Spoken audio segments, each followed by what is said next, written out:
Amen. Naniniwala ba kayo doon? Yeah. Let us just dance and praise Him. Okay. Itang-itang natin ang mga katawan natin dahil siya ang papurihan at pasalamatan sa araw na ito. You are worthy to be praised, God. We will dance, sing, praise You, clapping our hands, oh God, in worshiping You. Amen.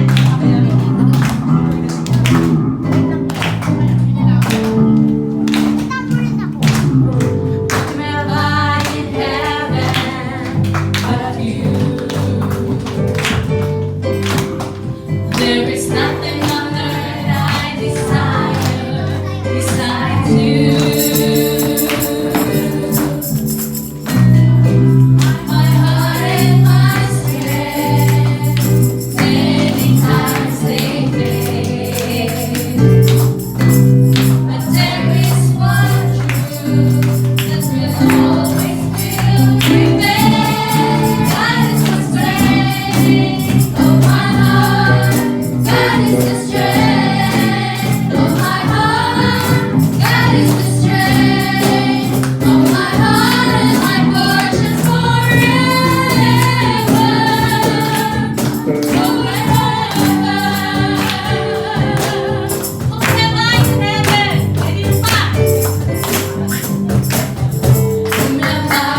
God, that we praise and we follow God. Because we know that you are in the right way. We are in the right track. As we follow you, and as we listen to your word, God, and as we eat the sweet and knowing, God, that you are really good to us, oh God. That's why we stand in you, in your holiness, in your ways, oh God. Hallelujah. Let us sing the song, Lord, I stand in the midst of your multitude, oh God.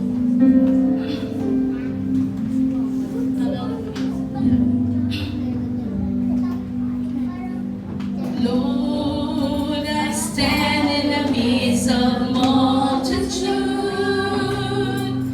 of those every tribe and tongue.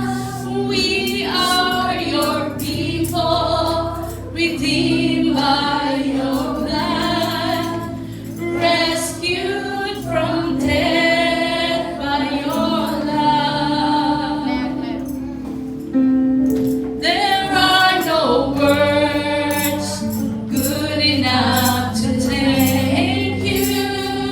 There are no words to express my praise, but I lift up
Jesus. Hallelujah. Let us just continue worshiping Him.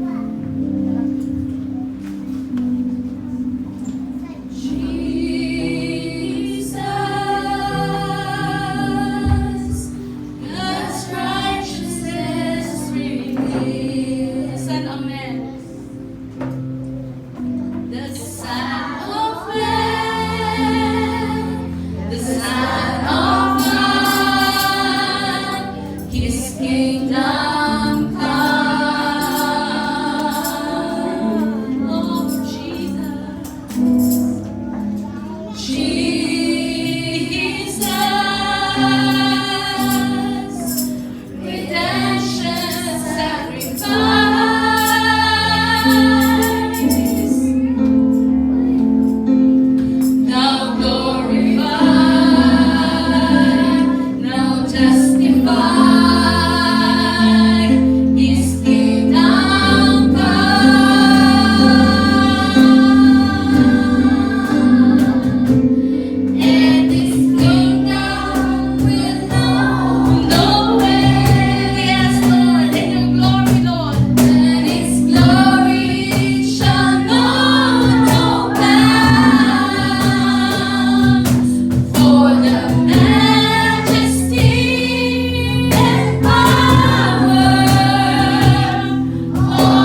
our strength, Lord.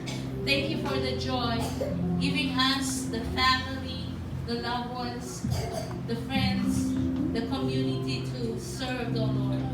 Thank you, Lord, for giving us the vision and the mission of life, Lord Jesus, that we will continually bless you and glorify you and reveal to everyone your truth, your love to them, oh God. Thank you, Lord. Be with us, your Holy Spirit be with us and comfort us every day. In Jesus' name, amen.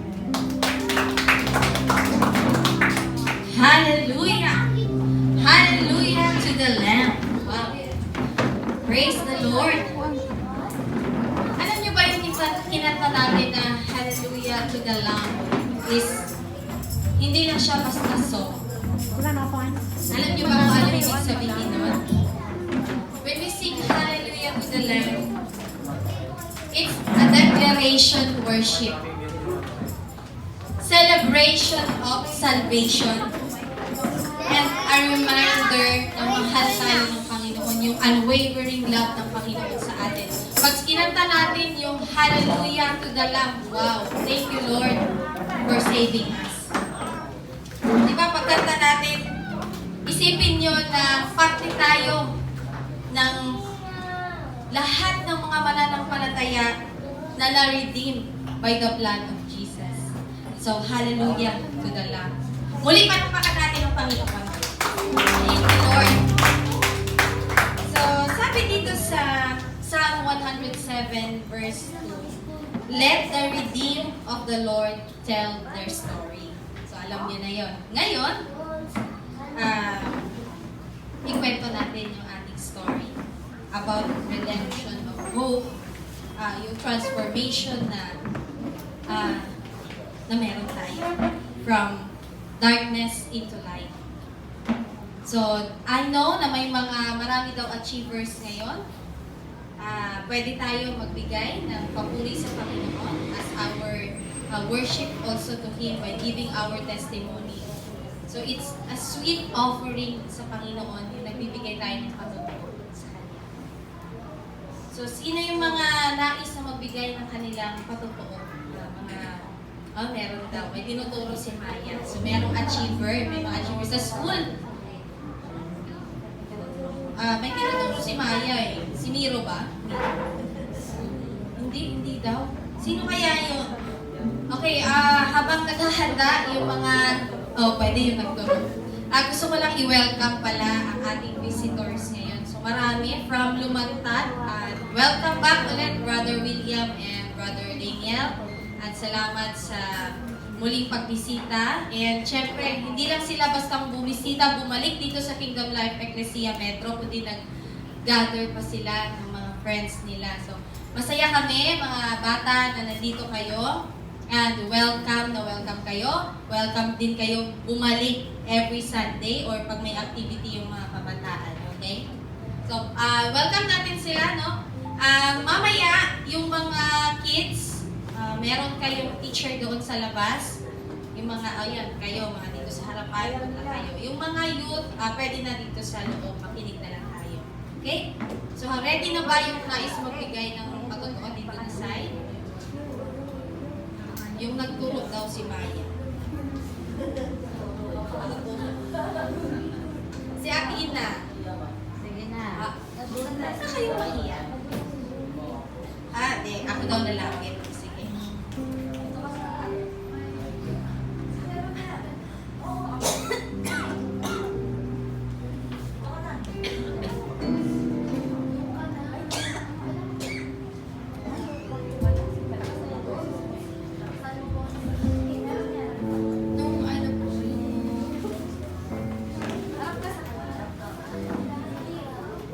Nung Wednesday po, may contest kami. Singing contest po po.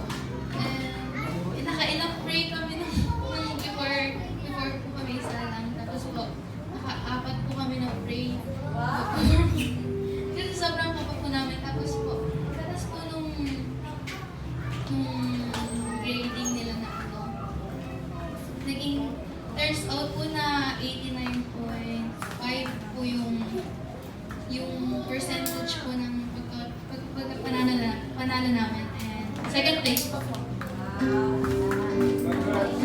Thank you, Lord. Wow, second place yun pala si Ate Athena. Sabi niya doon, 4 na beses sila nag-pray. Wow.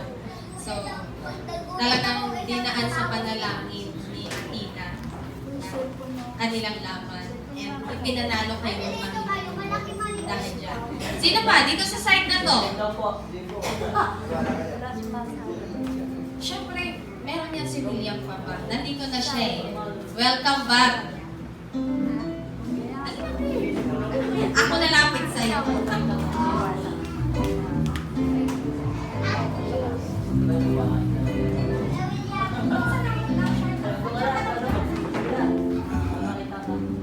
Good po sa atin lahat.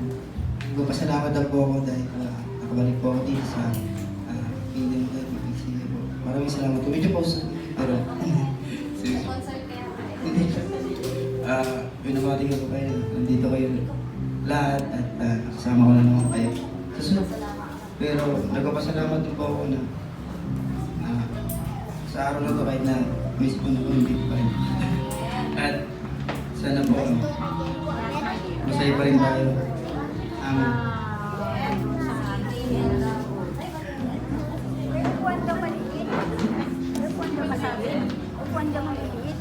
Nga po pala si Daniel Malate. Salamat po sa Diyos na nakarating dito ang mga tao. Ako, thank you din. Salamat na sa Panginoon kasi nandito ang friends niya and yung mga pamangkin ni Daniel. Welcome muli sa inyo. Okay, sino pa po ang nais na magbigay ng kanilang patuloy sa Panginoon? Wow, praise the Lord dahil nandito sila. Dito po na side, wala na? Wala. Si Miro, baka meron. Wala na. Okay. So kung wala na po, ngayon, ako naman. Ano lang, short ano lang naman. So salamat sa Panginoon dahil patuloy na ang Panginoon ay kumikilos sa buhay ko, sa buhay namin, sa aming pamilya.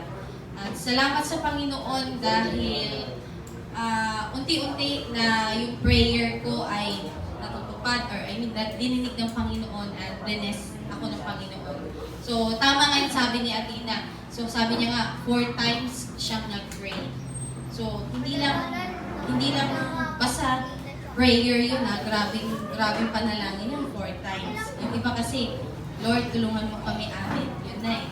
So, ibig sabihin, sincere talaga yung pag-pray nila ni Athena. At alam mo ba, nakatulong din yung kaba nyo. Kasi kung hindi ka kinabahan, malamang baka hindi ka na nag-pray.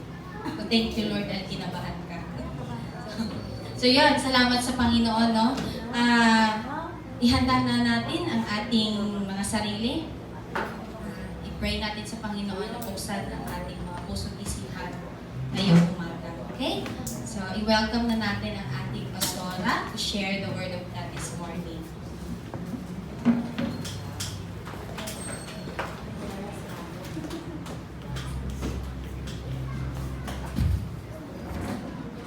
Yan. So, wala sound. Pero sound.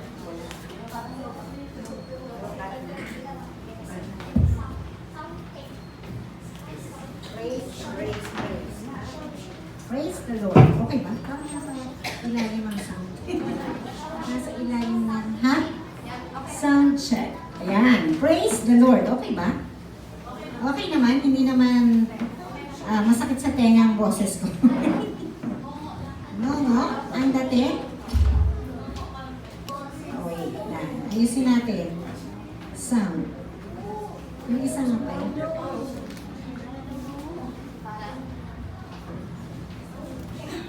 Praise the Lord. Praise. Ayan. Mas maganda ba to? Okay? Okay. So, sige. So, sino ang pinagpala ngayong umaga? Amen. Na-enjoy niyo ba yung presensya ng Panginoon sa ating pag-aawitan, pagpupuri sa Kanya? Parang yung iba, nag-iisip pa eh. Yung iba, malayo yung isip nila habang nagpupuri sa Panginoong Diyos. But I believe that the presence of God is here with us this very hour. Amen? Naniniwala ba kayo doon? Kasi pag hindi kayo naniniwala, walang silbi, walang buhay ang oras natin ngayon. We need to expect more from God. Amen? Alam niyo mga kapatid, kaya tayo nandito to fellowship one another and we expect the presence of the Lord, the Holy Spirit to move upon us. Dapat lagi tayong may expectation. Hindi lang tayo nagpupunta dito para lang, kasi Sunday eh. Diba? Minsan meron kasi tayong sinasabi natin sa sarili natin, oh, dahil Sunday, kailangan ko magsimba. But every Sunday is a special day. Amen? Bakit special? Kasi nakikita natin ang bawat isa. Amen? Mga anak ng Panginoong Diyos, mga mananampalataya, mga follower of Jesus Christ. Tingnan mo ang katabi mo. Tingnan mo yung katabi niyo. Huwag kayong mahiya. Eye to eye. Tingnan niyo kung may muta, kung nasan. Yan. Nakikita niyo ba yung mga mukha ng katabi niyo? Yan ang mga created ng Panginoong Diyos. Fearfully and wonderfully made. Amen? So pag ang Diyos ang nag-create fearfully, hindi naman katakot-takot na okat-okat, di ba? Ibig sabihin talagang marahan niyang kini-create o minomold. Ang bawat isa maingat. Ayaw niyang magkaroon ng lamat o kaya ng tawag dito, ng tupe, yupe, di ba?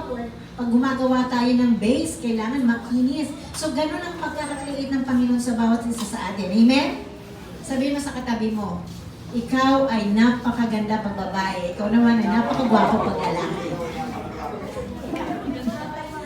Parang hindi kayo makapaniwala ah. Pwede lang papaniwalaan, pero yun ang totoo. Tayo ay mahal ng Panginoong Diyos at wala ritong exempted. Okay? Kahit sino ka pa, maging sino ka man, ni Robin Padilla, kay Sharon Cuneta, di ba? Maging sino ka man, di ba? So, mahal tayo ng Panginoong Diyos. Sabihin mo sa katabi mo, mahal ka ng Panginoong Diyos. Okay, wala man nagmamahal, pero ang Panginoong Diyos, mas importante yun. Amen? So, ngayong umaga, actually, it's our 23 years wedding anniversary namin ni Orlando. Tagal na pala namin. Hindi nga na ako binati eh. Uy, parang ano may hugot. Actually, na-celebrate na namin yung Friday pa. Nagpunta kami ng Tagaytay. And then, umattend kami kahapon sa, ano yun? Couples for Ride. In-invite kami ng CCF. O, sa susunod ng mga couples dito, tayo, motor, no? Yung mga couples, mga mag-aasawa, yan. So, na-enjoy naman namin yung aming fellowship with the couples, other believers, couples, no? Yung mga pinag-isa ng ating Panginoong Diyos. At nakita namin kung gaano kabuti ang Panginoong Diyos, how He really moves in the life of a couple. Amen? O parang parang may bulungan dyan Ano yung mga bulungan dyan? Maraming bubuyog. May bubuyog na nakapasok. Okay, so manginig mo na ngayon, manginig. Sabi mo sa katabi mo, manginig ka. Makinig ka. Okay? So this is a special hour, message of the Lord. So expect more from God.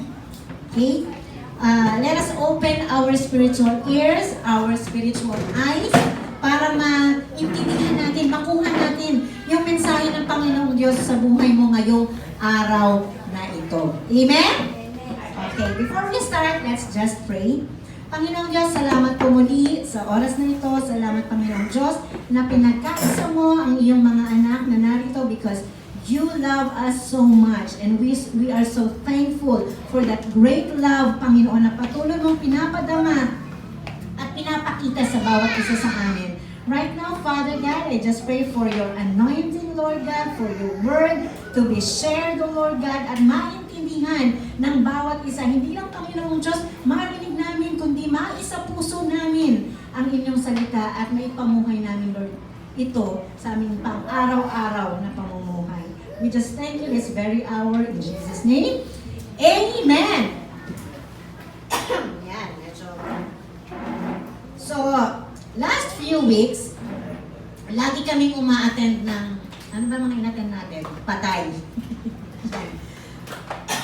Medyo nag-usap nga kami ni Mama Beth, no? Bakit kaya puro patay ang napupuntahan natin ngayon?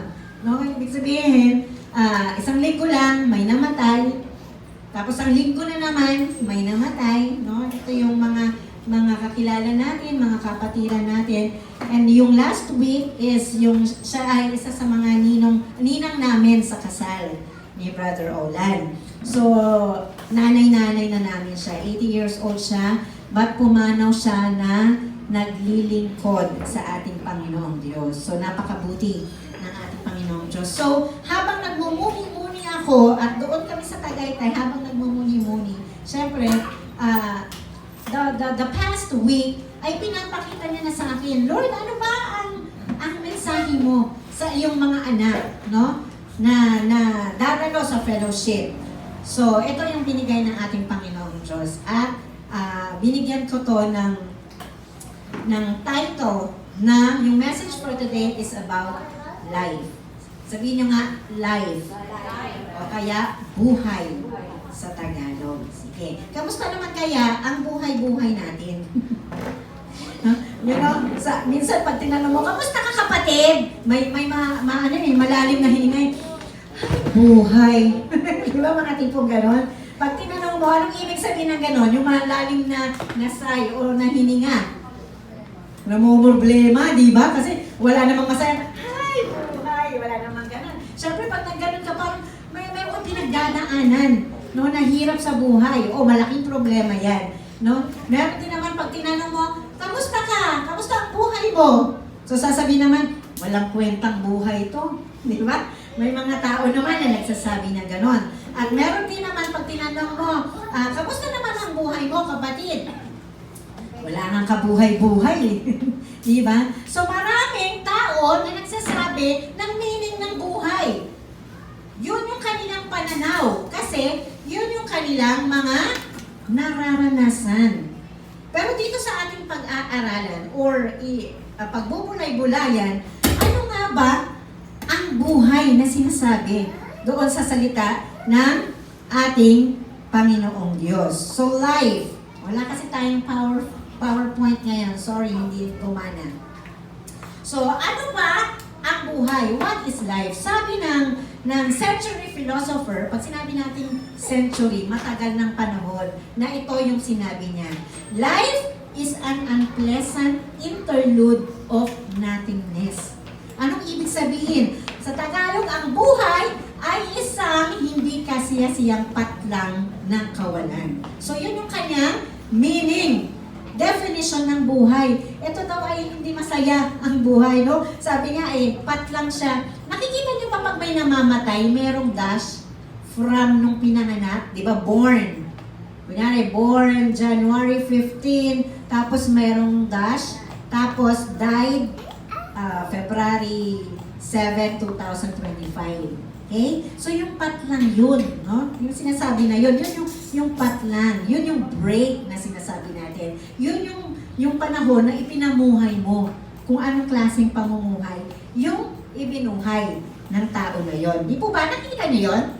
Di ba? Pag sa punerarya, o kaya sa libingan, di ba nakalagay doon, born and died. So, ibig sabihin nandoon yung importansya ng buhay doon sa maliit na patlang na yun. Okay. Pero ito nga yung sabi ng century philosopher, ang buhay ay isang hindi daw kasiyasiya, unpleasant, hindi maganda, na patlang ng kawalan. Ibig sabihin ng kawalan, walang silbi, di ba?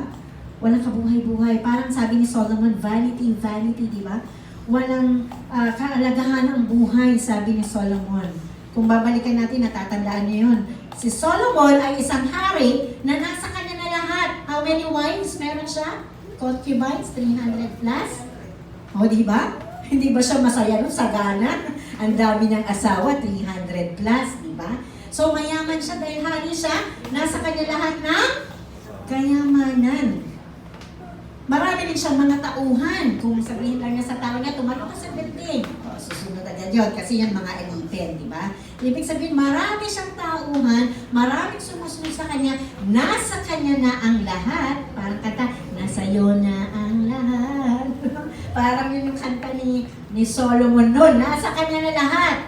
Wapo, sikat, ano pa, lahat-lahat nasa kanya na. Pero ano pa rin ang sabi niya? Vanity, vanity. Ibig sabihin, wala pa ring kahulugan ang buhay. Okay? So yun yung sinasabi ng isang philosopher. Ganun din naman ang sabi ni Solomon. Wala siyang kabuhay-buhay. So, puntahan natin yung definition ng buhay na sinasabi sa Biblia. Ang sabi sa Genesis 2:7, sige, pakipost mo na lang sa Tagalog din. Genesis chapter 2 verse 7, ang sabi niya, and the Lord God formed man of the dust of the ground and breathed into his nostrils the breath of life. And man became a living soul. Maganda sa Tagalog yan. Wala siyang Tagalog? Oh, okay. Sino may Tagalog na Bible? Mas magandang pakinggan eh. Genesis chapter 2 verse 7 sa Tagalog.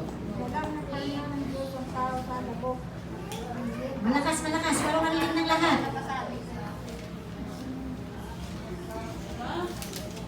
Oh, Tagalog, English kasi yung nasa akin. Pasensya na mas Tusa. Okay, okay. At hininga ng kanyang mga butas ng ilong ng hininga ng buhay. Ang tao ay naging kaluluwa na may buhay. Ayan. So, naintindihan niyo ba?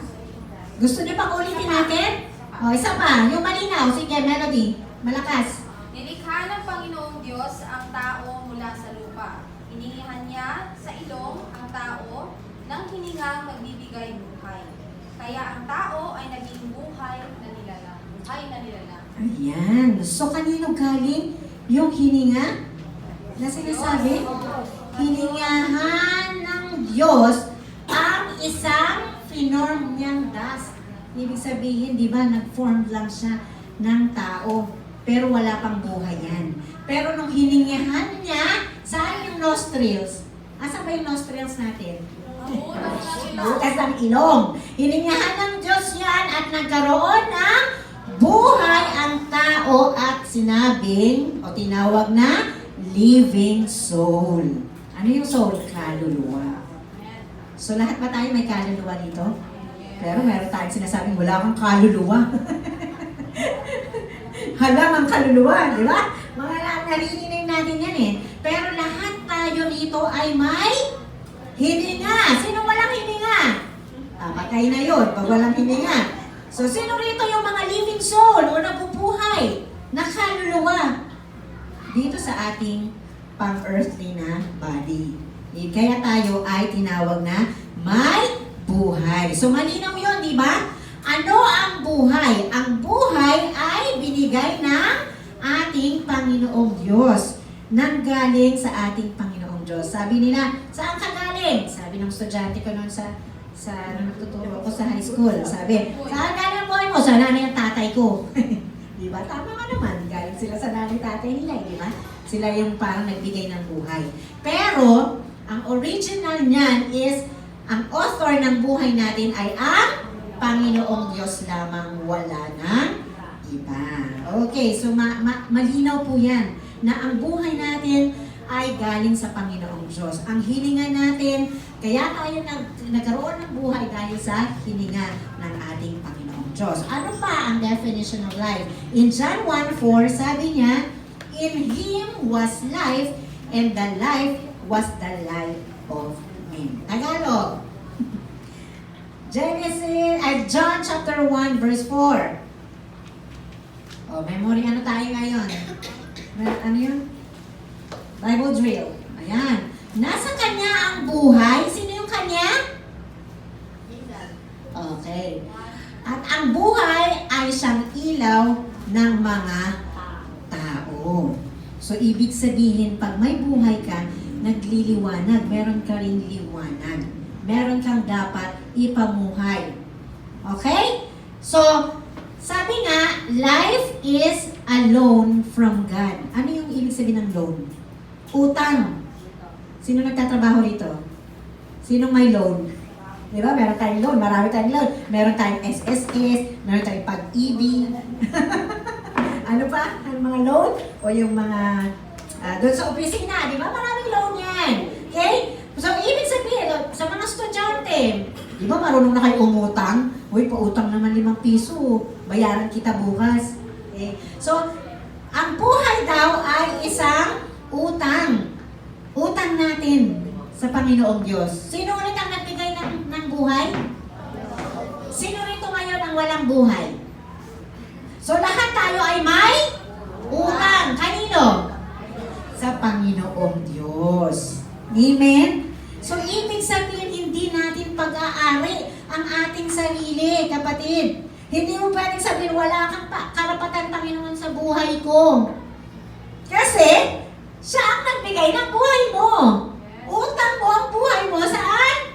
Sa Panginoong Diyos. Sino rito ang gusto nang mawala sa mundo? May nagtuturoan dyan. Huwag ka itong magturo, manuno ka. Okay. So, ibig sabihin, wala tayong karapatan na sabihin sa Diyos, wala kang pakialam sa buhay ko, Lord, Panginoon. Okay, kapag pinahiram, ibig sabihin, kukunin din. Halimbawa, nagpahiram ako kay Athena. So, ibig sabihin, kukunin ko rin yun pagdating ng panahon. Kasi hiniram lang niya, di ba? Hindi naman niya hiningi eh. One time, sabi ng ate ko, may ate ako nahiram ng hiram eh. Ate, yan. Sabi niya, pahiram naman. Ganyan. Ay, ako pala yun. Hindi pala ate ko, ako pala yun ang hiram. No, sabi, pahiram naman. O, di ba, pag hindi ko nababalik, nagagalit yung ate ko. Tapos sasabihin niya, hingin mo na lang kaya. Dapat hiningin mo na lang. Hindi mo na sinabing pautang. Kasi pag may pautang, dapat bayaran. Sino may utang po rito? Sino ang lubog na sa utang? May solusyon yan. Mamaya. Ay, hindi pa naman nakalubog? Talampakan pala? Wow! Nakaangat pa ng papalo. Okay, nakakatayo pa. Yung iba, hindi na makasalita na lulubog na sa utang. Okay, so ibig sabihin, pagka may utang ka, dapat mong bayaran. O kapag nagpahiram ka, kukunin mo rin talaga yan kasi hiram nga. Kapag pinahiram mo ba, o halimbawa may isang bagay kang pinahiram, gusto mo ba pag binalik sa'yo, sira-sira na? Magagalit ka pa, di ba? Aawayin mo yun, yung nanghiram na yun. Parang ate ko rin. For example, ate ko, no? Nagpahiram ng plancha sa isang ate ko. Nasira nung binalik. Walang naman matuwa yung isang ate ko na binalik, sira. Di ba? So, ibig sabihin, kung maayos sa yung ipinahiram, maayos mo rin, ibabalik. So, ang buhay natin ay hiram lang sa Diyos. Sabi mo sa katabi mo, ang buhay mo ay hiram mo lang sa Diyos. Yan. Naintindihan ba natin? Hindi natin pag-aari yan. Binigay lang yan at pinahiram ng ating Panginoong Diyos. So, bago magbalik ng buhay, anong dapat mong gawin? Ayusin mo muna ang buhay mo, mga bebe. No? Mga kapatid, hiram ang buhay natin.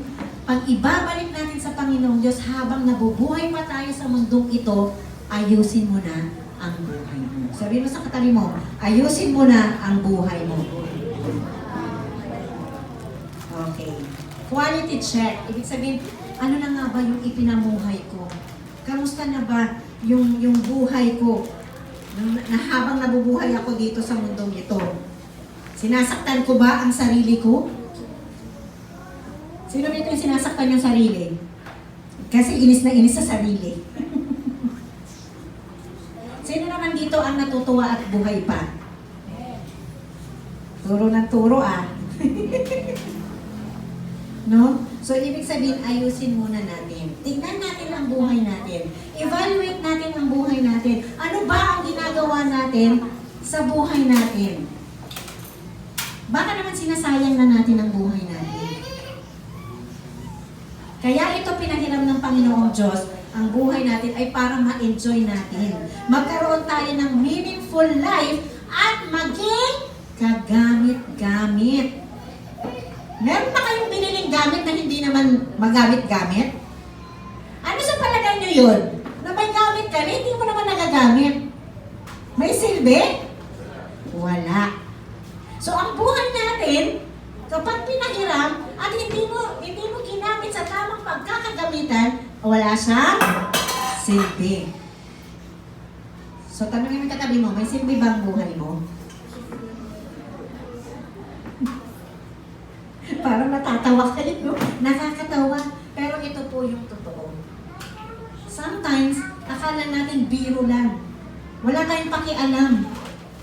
Pero kasi may hangganan eh. Mamaya pupuntahan natin yun. No? Mahalaga ang buhay, mga kapatid. Kung hindi mahalaga yan, manalangin ka ngayon, kunin ka na ni Lord. Pero gusto pa niya na magamit ka sa tamang pagkakagamitan. Kailangan din natin ng quality check. Ganunin mo yung puso mo. Quality check. Flashback. Ano ba yung binuhay ko? Ilang taon na ba ako ngayon? Kamusta ba ang buhay ko? Paano ko ba ipinamuhay yung buhay ko? Parang flashback lang, di ba? Nagpo-flashback. Ganyan. So, dapat titingnan natin. Maging aware tayo. Maging curious tayo. Ano na nga ba yung pinamumuhay ko sa mundong ibabaw? Dito kung saan ako nilagay ng Panginoon Diyos. Okay? Kung ang buhay ay binigay ng Diyos at pinahiram ng Diyos at mahalaga, eto naman tayo, merong duration of life. May hangganan. James 4:14. Ano ang sabi sa James 4:14? Basa. Yan. Parang meron kayong meron din kayong participation. Sige, basa. James 4:14. Kayo ang hindi nakakaalam ng mangyayari bukas, ano ang inyong buhay? Kayo nga'y isang singaw na sa sandaling panahon ay lumilitaw at pagdakay napapawalin. Sa English, yet you do not know what tomorrow will bring. May nakakaalam ba nito ng tomorrow nyo? Ano mangyayari sa inyo sa kinabukasan? Wala. What is your life? Ano ang buhay nyo? For you are a mist that appears for a little time and then vanishes away. Ibig sabihin, sandaling panahon lang ang buhay, mga kapatid. Huwag tayong papetik-petik. Yan, mga term ng young people, di ba? Papetik-petik lang ang buhay. Yung para bang, okay lang, buhay pa naman ako ngayon eh. Mag-e-enjoy ako sa gusto kong gawin. Walang makikialam, ito ang gusto ko. Pero ang sabi, ang buhay daw ay sandali lang, panandalian lang. Parang hamog sa ibang translation, mist. Hamog. Alam niyo yung hamog? Di ba yung hamog sa umaga? O kaya yung fog? Pag nakita natin sa ibang translation kasi fog, nawawala din yan, di ba?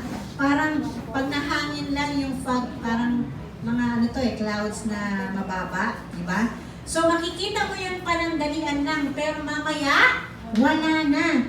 So ganun daw ang sinasabi ng salita ng Diyos, na ang buhay natin ay panandalian lamang.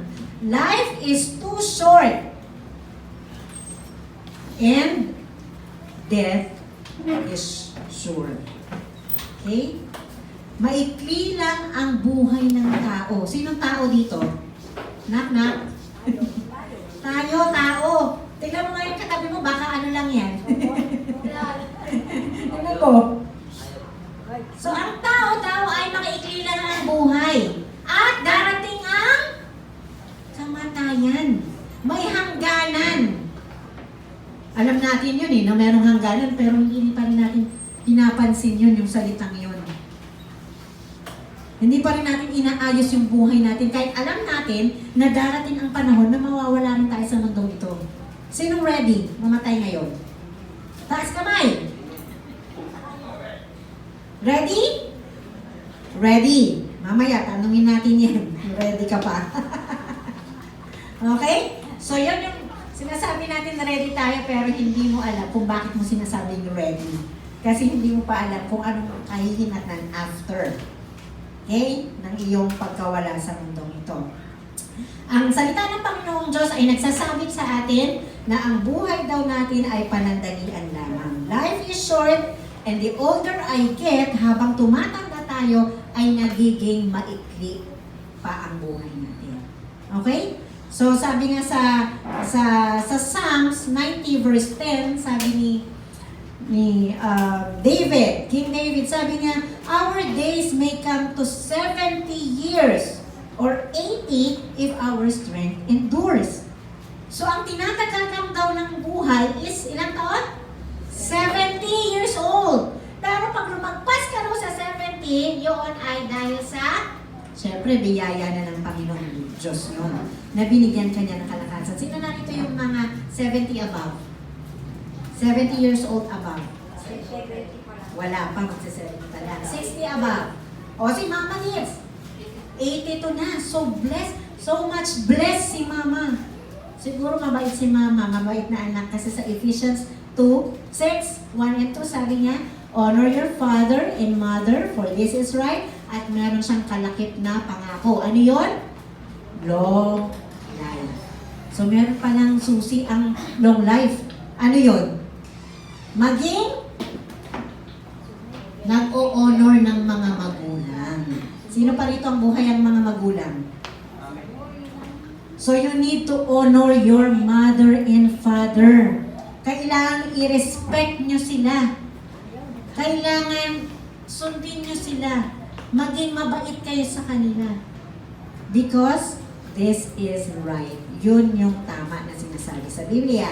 So 70 years old lang. Sabihin na natin, ang pinaka-common na edad, normal na edad na inaabot lang ng tao is 70 years old. So kung ilang taon ka na ngayon, ilang years na lang. Pero, hindi mo naman masasabi na aabot ka pa ng 70. Kasi, hindi mo naman alam kung hanggang kailan ka lang mabubuhay sa mundo ito. Meron bang nakakaalam kung hanggang kailan lang siya dito? Wala. O, di ba yung kwento natin, sabi ng anak, Nay, ilang taon ba naman nabubuhay ang tao sa mundo? Sabi ng nanay, anak, punta ka sa sementeryo. Sabi niya, basahin mo lahat ng mga nakasulat doon. O, di ngayon, pumunta siya sa sementeryo. Nung tinitignan niya, binabasa niya, born ganito, died ganito. So, isang taon lang siyang nabuhay. Yung isa naman, nabuhay lang siya ng 60 years old. Yung isa naman, nabuhay lang siya ng 50. Yung isa naman, di ba sa sementeryo, makikita niya kung ilang taon sila nabuhay? So, ibig sabihin, hindi pare-pareho yung time span ng kamatayan ng tao. Kaya walang nakakaalam, kapatid. Maaaring kapapanganak lang, namatay na. Meron din, hindi pa ipinapanganak, namatay na. So, yun yung katotohanan. Yun yung fact. Yun yung reality. Yun yung sinasabi ng Biblia na walang nakakaalam kung hanggang kailan lang ang buhay natin sa mundong ito. Kaya nga, bibigyan natin ng panahon na i-evaluate natin sarili na buhay ka ba ng tama? Paano ba pinamuhay yung hirap mong buhay sa ating Panginoong Diyos? Dahil sa pagdating ng panahon, ay doon mo na matatanggap kung ano yung dapat na ibigay sa iyo pagdating ng panahon. May reward ka ba o meron kang damnation? Dalawa lang naman yan eh. Buhay na walang hanggan at buhay na walang hanggan saan? Sa impyerno. Walang katapusang paghihirap at sakit. Dito nga, mapasok ka lang eh. Ng plancha, masakit na, di ba? Eh sa impyerno, buong katawan mo nakalubog. Pero, hindi ka mamamatay. Nararamdaman mo lahat ng pain. Walang katapusan. So, sino rin dito nagsasabing ready na? Sinong malakas ang loob? Well, kung kayo ay siguradong sigurado na meron kayong buhay na walang hanggan, congratulations. Yan. Okay? So, Psalms 90 verse 12, sabi ni David, teach us to number our days to. Kasi nga, alam niya na may hangganan lang ang buhay natin, mga kapatid. May hangganan nga, yun nga nakakalungkot na eh. May hangganan. Pero, hindi, ang isa pang nakakalungkot, hindi mo alam kung hanggang kailan. Di ba? Okay na sana eh, na alam natin na may hangganan. Na mamamatay tayo. Ang nakakalungkot lang ang tanong, alam mo ba kung hanggang kailan ka lang mabubuhay dito sa mundo? Baka sabi mo, ay saka na ako magbabagong buhay. Magpapasaway muna ako ngayon, mahaba pang buhay ko, bata pa ako eh. Eh may namatay na hindi pa pinapanganak eh, di ba? Ikaw pa kaya na nabuhay na dito sa mundo? So, wala tayong kasiguraduhan doon sa buhay natin kung hanggang kailan ka dito. Kaya nga nasabi ni David, teach us to number our days. Lord, turuan mo ko, turuan mo kami na i-number namin. Ano ba ibig sabihin ng number our days? Yung ipamuhay namin ng may kabuluhan. Yung buhay namin. Na every, kunyari, di ba meron tayong, ibibigay ko na yung best ko ngayon. Hindi yung ibibigay ko lang ang best ko sa Sunday. Hindi ganun eh. Give your best to the Lord ngayon pa lang. Amen? Ipamuhay mo na yung tama. Kesa antayin mo pa yung panahon. Eh baka hindi na dumating yung panahon na yun. Na ma-enjoy mo pa ang buhay. Okay. Sabi, life is short and death is sure. May hangganan ang buhay. Kahit na gaano pa natin pahabain ang buhay natin. Pagka sinabi ng Panginoon hanggang dyan ka na lang, kahit na marami ka pang pera, kahit ano pang mga instrumento ang gawin mo sa sarili mo, sa katawan mo, wala pa rin makakapigil doon sa kalooban ng Panginoong Diyos na hanggang dyan ka na lang. Amen? Maraming tao, maraming pera. May nagagawa bang pera? Yes, napoprolong niya. Diba? Gaya ng mga mayayaman. Talagang napoprolong ang buhay. Pero hindi nila kailanman mabibili ang buhay. Hindi kailanman nila mapipigilan ang kamatayan. Okay? Darating at darating ang kamatayan. Dahil yun nga ang sinasabi ng Biblia. Hebrews 9:27. It is appointed to a man to die once.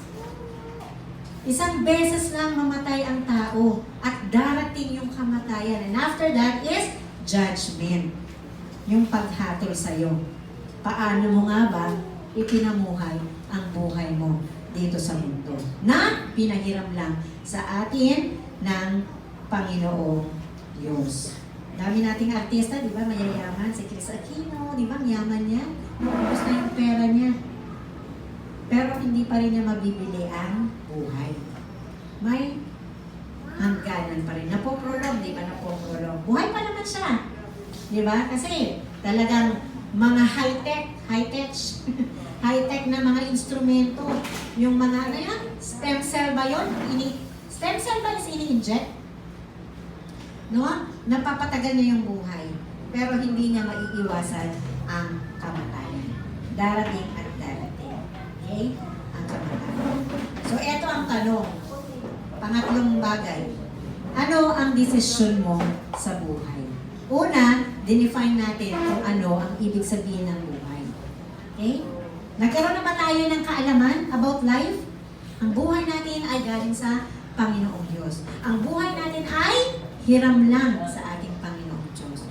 So wala tayong karapatan na ipagkait ang buhay natin sa Panginoon. Kasi siya nga ang nagbigay ng buhay natin. Okay? Pangalawa, meron tayong hangganan. May hangganan ang buhay. Bakit ko kaya, bakit sabi ko nga, Lord, bakit ko pa sinishare to? Meron bang matitigok na? No? Meron ba? Hindi. It's just a reminder for us. Kaya mapalad tayo. Dahil tayo ay napapaalalahanan pa. Sabi doon sa Ecclesiastes chapter 7 verse 2, mapalad daw ang mga tao, mas mapalad ang mga taong pumupunta sa lamayan kaysa sa mga handaan o feasting, mga fiesta. Bakit? Kasi doon sa lamay, napapabahaginan tayo o nasyasyaran tayo na ang buhay ay may hangganan. Warning sa atin yon. Napapaalalahanan tayo na meron din tayong hangganan. Na one of these days, or months, o years, ay tayo naman ang susunod doon sa namatay na yon.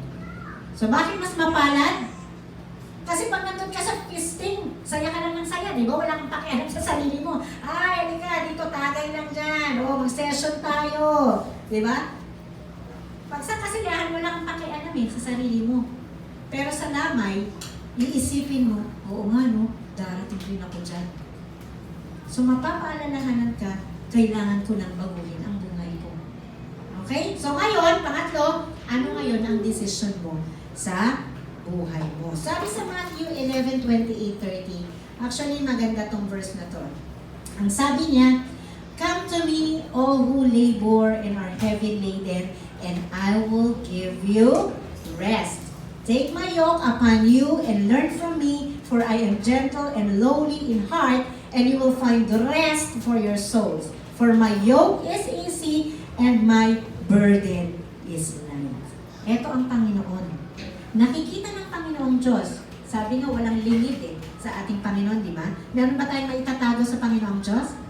Kapatid, may maisisikreto ko ba sa Kanya? Wala! Lahat kitang-kita na. 2020, more pa, vision. Ibig sabihin, malinaw na malinaw. Nakilalang-kilala ka ng Panginoong Diyos. Isip mo pa lang, alam na ng Panginoon. Okay? Sasabihin mo pa lang, alam na ng Panginoon. Gagawin mo pa lang, alam na ng Panginoong Diyos. So therefore, ang buhay natin, alam ng Diyos na may mga pagdadaanan tayo.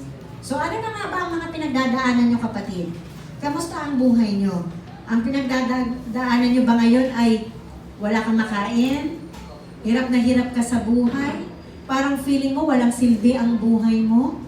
Parang sinasabi mo paulit-ulit na lang yung ganitong buhay ko, walang nangyayari? Hirap na hirap ka na ba? Gulong-gulo ka na ba? Pagod ka na ba? Sabi ng hindi ka ba napapagod? Bakit? Kasi lagi yung tumatakbo sa isip ko eh.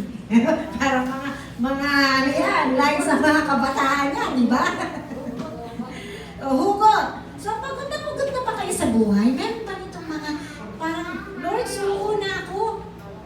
Lord, bakit paulit-ulit na lang itong nangyayari sa buhay ko? Lord, bakit parang walang silbi ang buhay ko? Palaboy lang ako. Lord, bakit parang hindi ako maganda? Hindi ako gwapo? Kaya inaasar ako ng mga klase ko. Lord, bakit ayaw akong kaibiganin ng ibang tao?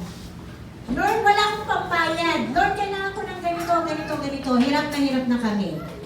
Ganyan ba ang buhay nyo? Iba-iba ang pinagdaranasan ng bawat isa sa atin.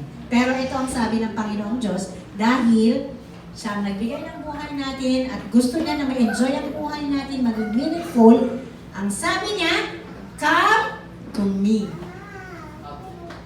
Sino rito ang masayang buhay? Nang walang problema. Walang problema? Wow. Okay, sana all. Di ba? Sana all. Puro saya lang ang buhay. Pero, enjoy mo lang yan. Kasi pagdating ng panahon, pag natapos ang buhay mo ngayon, saan ka kaya? Okay? So, depende pa rin yan sa pupuntahan mo kung talagang liligaya ang buhay natin. Okay? Sabi niya sa Matthew 28:30, lahat daw, "Come to me, lumapit kayo," sabi ng Panginoong Diyos. Kasi kitang-kita na tayo eh. Alam niya yung dinaranas natin. "All who labor and are heavy laden, and I will give you rest." Sino rito yung gusto ng kapahingahan sa nararanasan natin sa buhay? Yung mga hirap na dinaranas natin. Yung mga sakit na nararamdaman natin. Yung sakit ng bigo, no? Bigo sa panliligaw, no? Mga sakit natin sa katawan. Anong sabi ng Panginoong Diyos? Lumapit tayo sa Kanya. Dahil yung Kanyang pamatok, alam niyo yung pamatok, yung yoke? Alam niyo sa kalabaw, yung kahoy na nilalagay dito niya. Yun yung pamato na sinasabi. Ang sabi ng Panginoon, for my yoke upon you is easy. Kumbaga, burden, yung light lang siya. Hindi siya mabigat. No? Sabi ng Panginoon Diyos. Pero kung ayaw natin mabigatan sa buhay natin, ano kailangan natin? Ano kailangan mo, kapatid? Kung ikaw ay pagod na sa buhay, hirap na hirap ka sa buhay mo, ano kailangan natin gawin? Anong sabi dun sa verse? Ganon. Lumapit lang tayo. Lumapit lang tayo sa Panginoong Diyos dahil i-welcome ka niya. Dahil mahal na mahal niya tayo, dahil siya ang nagbigay ng buhay natin. Hindi naman ikaw binigyan ng Diyos na para pahirapan ka eh. Ay, ito si William. Bigyan ko ng buhay ito para mahirapan sa mundo. Ganun ba ang ating Panginoong Diyos? Of course not. Dahil bawat isa sa atin may plano ang Panginoong Diyos. Sabi mo sa katabi mo, may plano ang Panginoong Diyos sa buhay mo. Okay. So sabi niya, lumapit kayo sa akin at bibigyan ko kayo ng eternal rest. Hindi RIP Hindi rest in peace. Iba yun. Lumapit kayo sa akin at bibigyan ko kayo ng rest in peace. Hindi yun. Bibigyan ko kayo ng eternal peace. Walang hanggang kapayapaan. Di ba? Minsan kasi tayo, ang dami natin sobrang daming iniisip. Hindi na natin alam kung anong gagawin natin. Ang gulo-gulo na ng buhay natin. Okay? So, sabi, lumapit kayo at bibigyan ko kayo ng walang hanggang pahinga at kapayapaan sa buhay. Minsan may nakaupo lang dyan, pagod na eh. Di ba, nakaupo lang, pagod na pagod ka sa kakaisip ng mga bagay-bagay na hindi ka pa kumikulos, pagod ka na. Kasi, sabi nga nila, mas nakaka-stress daw yung isip ng isip. Tama, di ba? Kasi sa mind nagsisimula eh. Pagka ikaw ay isip ng problema, kung ano dinaranas mo. So, sunod, correct yan. Susunod lang naman ang katawan. So, dapat lalapit tayo sa Panginoong Diyos, ibibigay natin ang buhay natin sa Kanya, o iaalay natin sa Kanya lahat ng mga bagay na ating gagawin. O ang tanong, ano ang tamang response nyo doon sa sinabi ng Panginoong Diyos na lumapit ka sa atin? Okay? So sabi ni Kapitid kanina, masaya siya sa buhay. Wala siyang kailangan. So hindi na kailangan ng Panginoong Diyos? Walang taong nabubuhay sa mundong ito na hindi na kailangan ang Diyos. Bakit? Kasi siya ang nagbigay ng buhay mo. Okay? Kaya hindi pwedeng masaya ka na hindi mo kinikilala ang Panginoong Diyos. Ano lang yan? Pansamantalang kasayahan lang yan. Sinasabi natin. So, anong response natin? Kailangan maniwala tayo, kailangan i-acknowledge natin ang Panginoong Jesus sa buhay natin. Okay? Dito ba lahat ba ay kinilala ng Panginoong Jesus bilang Panginoong tagapagligtas sa buhay nila? Lahat ba dito ay may Kristo na sa puso? Pinapasok niyo na ba ang Panginoong Jesus sa buhay natin? So kung nandyan ang Panginoong Jesus sa buhay mo, dapat yung ipinapamuhay mo ay ayon doon sa sinasabi ng salita ng ating Panginoong Diyos. Amen? Tingnan natin, mga kapatid, ang buhay natin. Evaluate din pag may time. No, hindi pwedeng pag may time. Kailangan bigyan ng panahon. Bigyan natin ng panahon na tignan natin ang buhay natin. Ilang taon na ba ako? Paano na nga ba ako nabuhay sa mundong ito? Naging meaningful na ba ang buhay ko? Nagamit na ba ng Panginoon ang buhay ko sa ayon doon sa kanyang purpose o layunin ng buhay ko? O baka hindi pa, kapatid? Baka ikaw pa lang yung nagkokontrol ng buhay mo. Lord, dyan ka muna. Tabi ka muna dyan. Ito ang gusto kong gawin.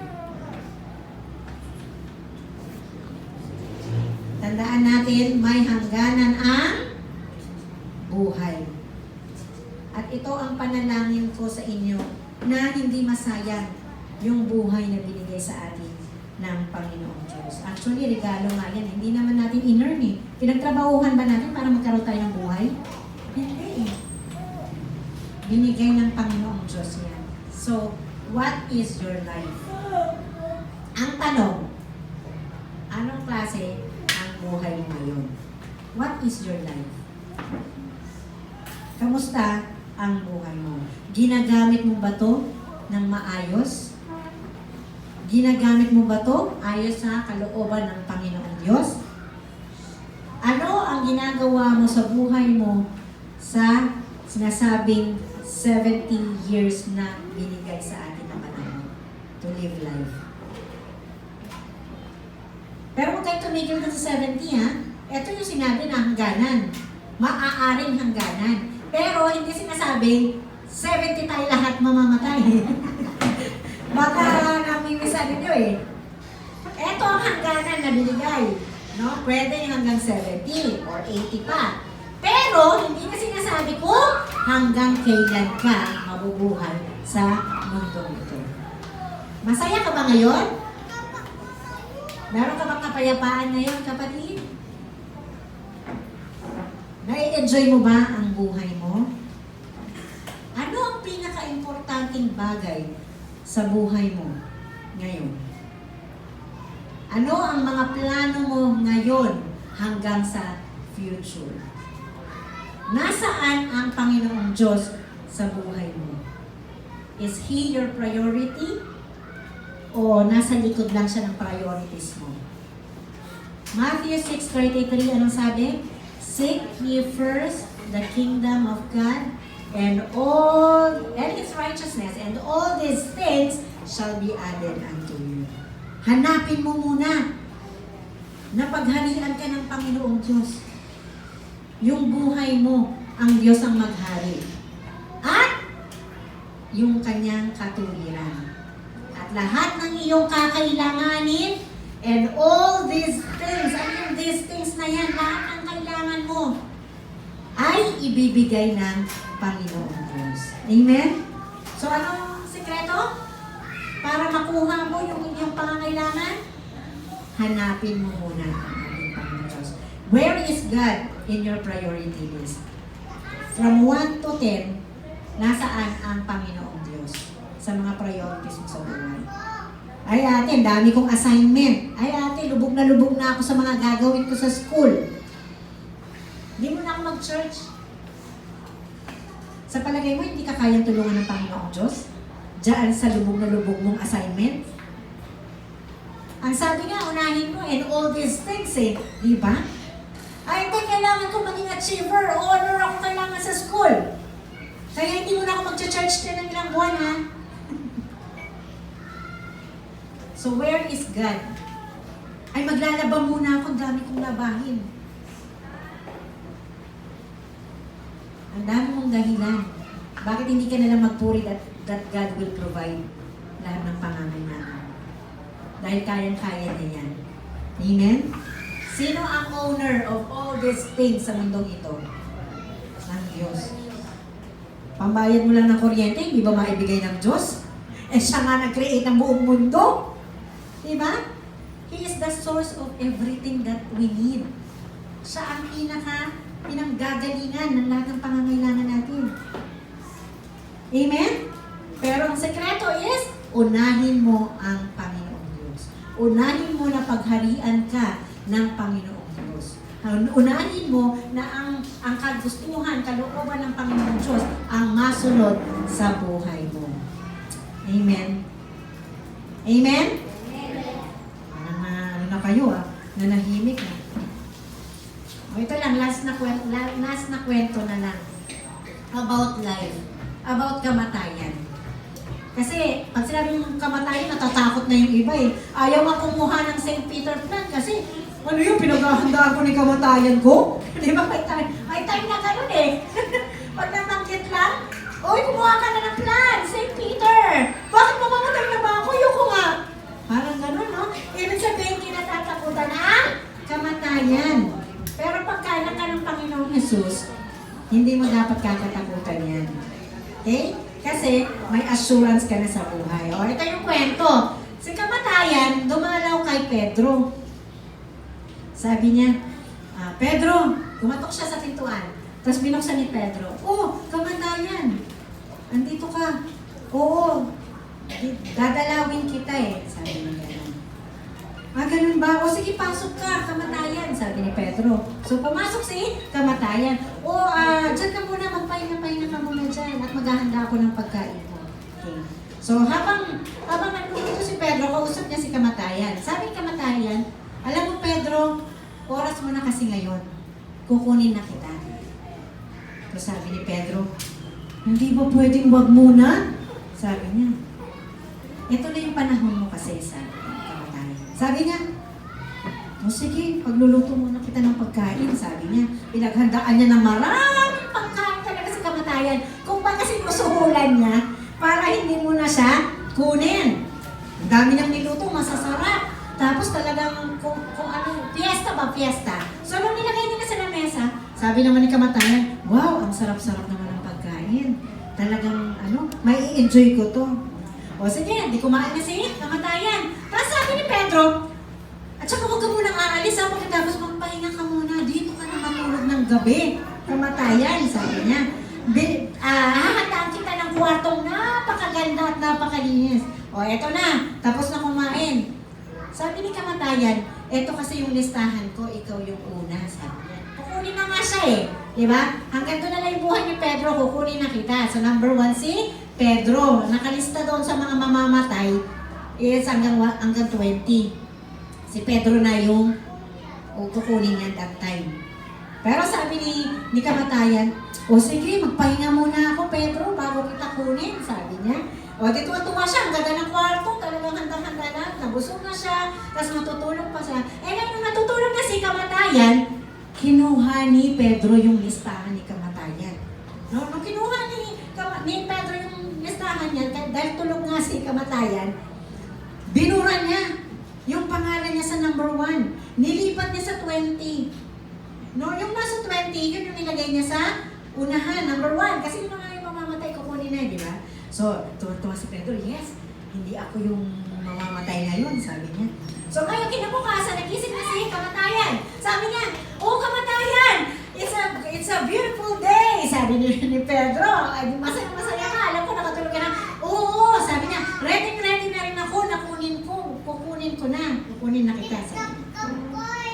Kukunin ko na yung dapat mamatay ngayon, sabi ni kamatayan. Tapos sabi naman ni kamatayan, alam mo Pedro, natuwa talaga ako sa'yo. Talagang pinasaya mo ko, sabi niya. Pinakain mo ako ng masasarap na pagkain. Pinatulog mo pa ako sa napakagandang tulugan. Dahil sa ginawa mo, ang pipiliin ko na lang yung nasa dulo sa listahan. Sabi niya. So, nag-get yung story? So, ibig sabihin niyan, walang makakatakbo sa kamatayan. Walang makakaligtas sa kamatayan. Kahit ano pang gawin natin, kahit ano pang gawin mo mga kapatid, darating na hanggang doon na lang tayo sa mundo. So, value our life here on earth. Amen? Tayo pong lahat.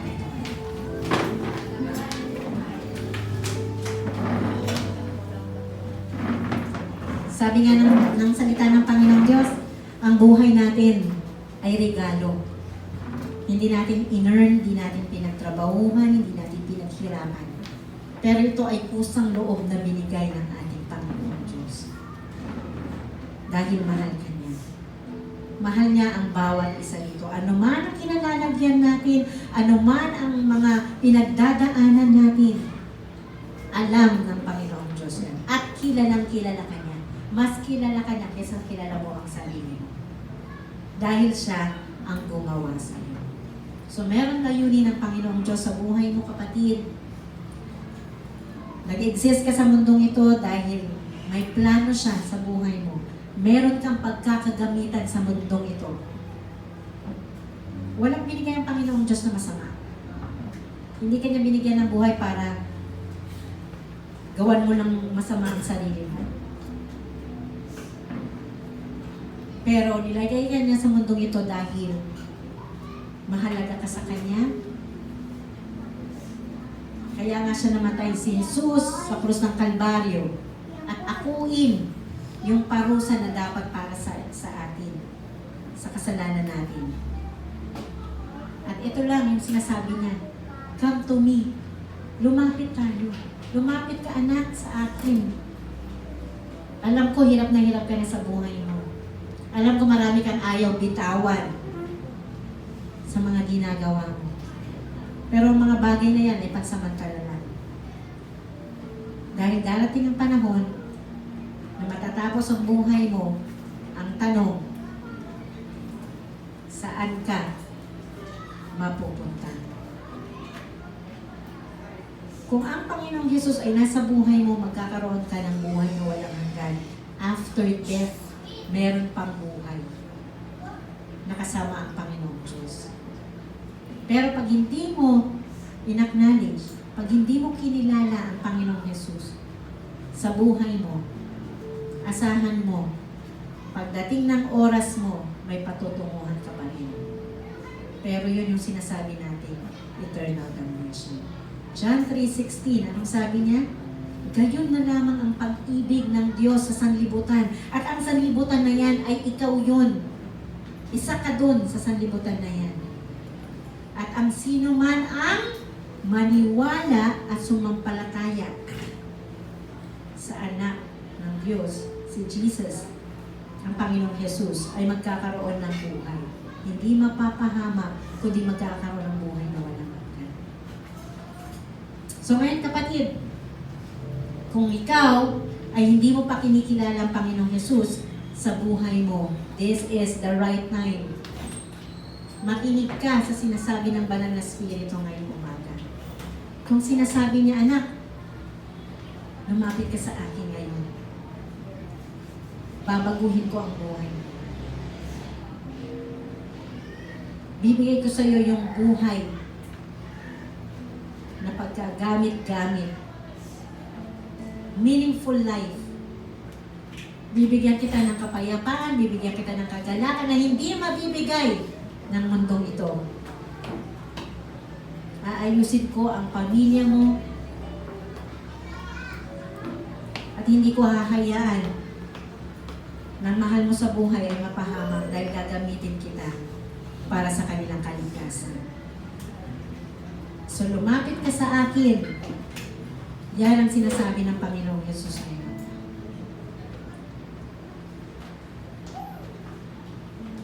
Maging seryoso tayo ngayon mga kapatid sa oras na ito dahil the presence of God ay nandito ngayon at sinasabi na lumapit ka, anak. Lumapit ka. This is your day. Ito ang araw mo at magbabago ang lahat sa buhay mo dahil ako ang mangunguna sa iyo. Kung sino po dito yung wala pang Kristo, hindi nyo pa inaanyayahan ng Panginoong Diyos, Panginoong Hesus sa buhay nyo, sa puso nyo, pwedeng lumapit dito, huwag kayo mahiya. Tutulungan namin kayo na magkaroon ng buhay na ganap. Buhay na pinangako ng Panginoong Diyos. Kung nahihiya ka, okay? Pwede kayo dyan sa lugar nyo lang. At sumunod na lang kayo sa panalangin. Panginoong Hesus, salamat po sa pag-ibig mo sa akin. Salamat at namatay ka sa krus ng Kalbaryo para sa kabayaran ng aking mga kasalanan. Panginoon, inaanyayahan kita sa aking puso bilang aking Panginoon at tagapagligtas ng aking buhay. Ikaw ang manguna, ikaw ang masunod sa buhay ko ngayon. Tataas ko ang iyong pangalan, Jesus, sa buhay na ito na binigay mo, sa buhay na ito na ipinahiram mo sa akin. Tulungan mo ako, Panginoon, na ipamuhay ko ito ng ayon sa iyong kalooban. Marami pong salamat sa kapatawaran ng aking mga kasalanan. Salamat, Panginoong Diyos, sa mga gagawin mo pa sa buhay ko habang ako'y nandito pa sa mundo. Sa pangalan ng Jesus. Amen. Let's pray. Panginoong Diyos, salamat po Lord. Dahil patuloy na ikaw ay buhay at kumikilos Lord sa aming kalagitnaan. We just thank you Father God. I thank you Lord for that great love, for your presence Lord God this morning. Sa pagkilos mo sa mga puso ng mga anak mo na narito ngayon Lord. At salamat dahil ang mga anghel sa kalangitan ay nagdiriwang sa isang kaluluwa Panginoong Diyos na kumilala sa iyo bilang Panginoon tagapagligtas ng buhay. Lord, salamat sa karagdagang kaluluwa na naidagdag, Lord, sa inyong kaharian. At patuloy, Panginoong Diyos, I just pray, Father God, for a lasting fruit, Lord, na magpatuloy ito at gamitin mo, Panginoong Diyos, para pa sa ikalalawak ng iyong kaharian dito sa mundong ito, Lord. Salamat, Panginoong Diyos, sa mga buhay, mga kaluluwa na tinanggap ka sa kanilang buhay. Right now, Father God, I just pray doon sa mga anak mo, Lord God, na medyo nanlalamig ngayon sa kanilang pananampalataya. I also pray for them, Lord, na na-touch mo ang kanilang mga puso at hayaan mo, Panginoong Diyos, na maramdaman nila ang presensya mo sa buhay nila, Lord. Na anuman ang pinagdaraanan nila, walang makapaghihiwalay sa pag-ibig mo sa amin, Lord God. Anumang problema ang pagdaanan namin, anumang karamdaman ng aming katawan, Lord, ay hindi mapaghihiwalay yan ng pag-ibig mo sa amin.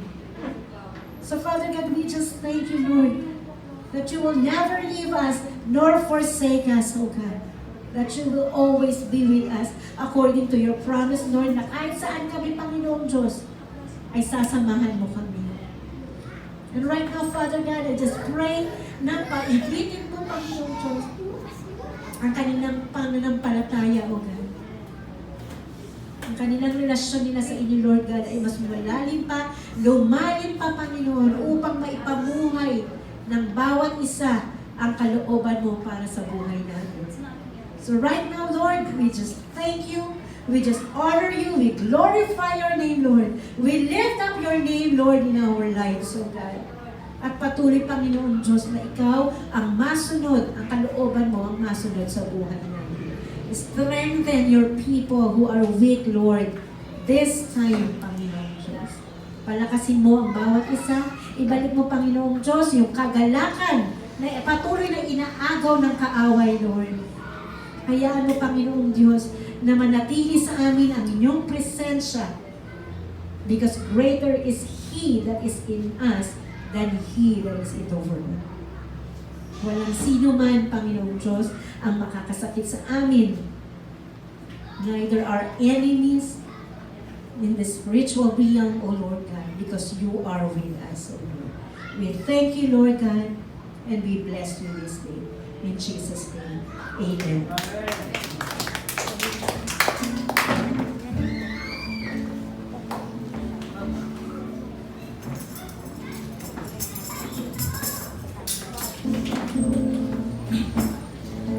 Let us pray.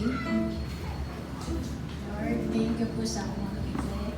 Thank you for your blessings na pinagkaloob po sa amin. Ipapalain po ang mga bigay. Palayo po mga trabaho. Sa pangalan ni Jesus.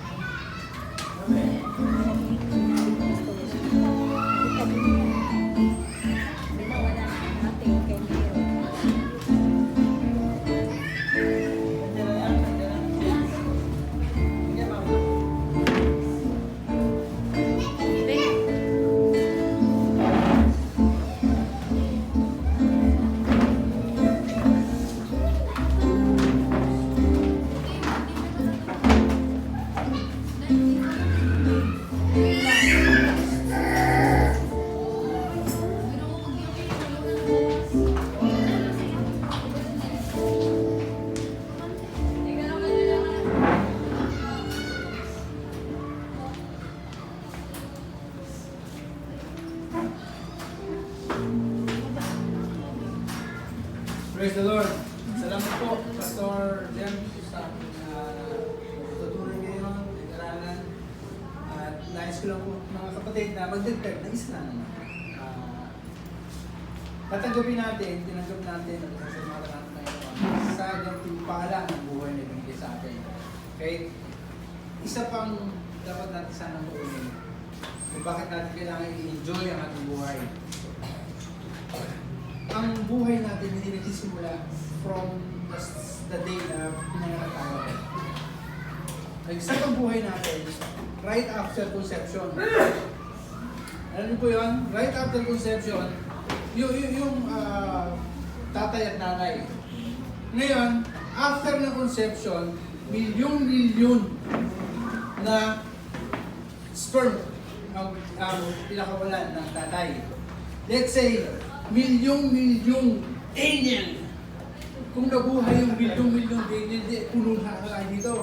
O paano kung merong mga kalahating milyon ng mga pasaway? Di ba mahirap yun? So, ang buhay natin ay gabal natin po salamat. Sa milyon-milyong alien, ilang daang libo lang ang nakarating doon sa sinapupunan. At tanging ikaw lang ang pinayagan ng Panginoon na makapasok sa sinapupunan. Kaya ikaw nandito ngayon. Kaya lahat, bawat isa sa atin nandito ngayon. Maswerte tayo. Dahil tayo ang pinili ng Panginoon na lumabas dito sa mundo ito. Si Tito, may kasama eh.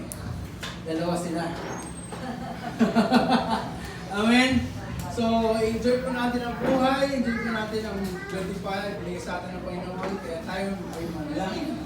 Panginoon, salamat po sa inulong ngayong umaga sa amin. Tataglayin po namin ito, God, sa aming buhay, sa aming mga desisyon. Tataglayin namin ito, God, saan man kami magpunta. Tataglayin namin ito, God, sa aming mga buhay. At sa pansamantala namin pag-iwa-iwalayo, God, ingatan mo kami, at iingatan namin ang salita mo, ang pangalan mo, magpakailanman sa aming buhay. Maraming salamat po. Ito po ang dalangin namin sa pangalan ni Jesus. Amen. Amen.